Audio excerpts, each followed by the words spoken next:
Повеќе од 1.000.000 евра ќе потроши Европската унија во следните 2 години за обука на околу 1000 македонски административци. Ново формираниот ТИПА центар за обуки треба да создаде кадри кои ќе знаат успешно преку проекти да ги користат парите од европските фондови. Обуките ќе ги држат 32 најдобри меѓу административците.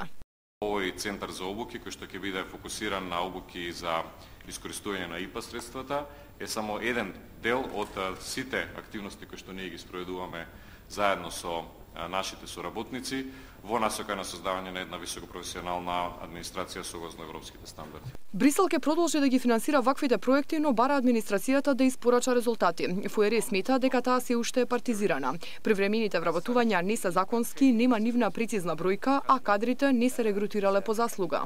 This is a critical point in the EU integration process. Public administration has to be prepared and to demonstrate that it is ready for absorption of future structural and cohesion funds. First of all, the EU requests a particular commitment for the implementation of this project.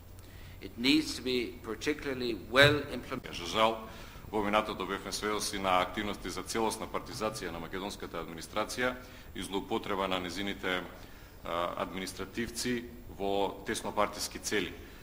Оваа влада на Република Македонија има намера целосно да ја реформира администрацијата, да ја направи да функционира според највисоките европски стандарди и нема намера да ја злоупотребува за политички цели како што тоа било случај во минатото.